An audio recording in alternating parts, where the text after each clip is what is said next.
కన్నప్ప తెర వెనుక కథలు 2. ప్రముఖ నటుడు శరత్ కుమార్ తమిళ నటుడు అయినప్పటికీ తెలుగు ప్రేక్షకులకి సుపరిచితులు.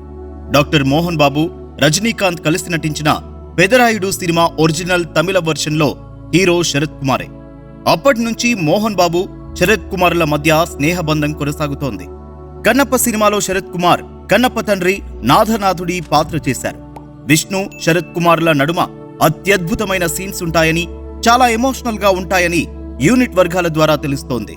తన క్యారెక్టర్ తో పాటు కన్నప్ప సినిమా బాగా నచ్చడంతో శరత్ కుమార్ తమిళ డబ్బింగ్ పనులు పర్యవేక్షించారు. రైటర్, డబ్బింగ్ ఆర్టిస్టుల్ని తనే ఎంపిక చేసి తమిళ డబ్బింగ్ బాగా వచ్చేలా జాగ్రత్తలు తీసుకున్నారు. కన్నప్ప ప్రమోషన్ లో కూడా శరత్ కుమార్ కీలకంగా పాల్గొంటున్నారు. దీన్ని బట్టే కన్నప్ప సినిమా ఎంత అదిరిపోకపోతే శరత్ కుమార్ ఇంత ఇంట్రెస్ట్ చూపిస్తారనేది డిస్కషన్ పాయింట్ అయ్యింది.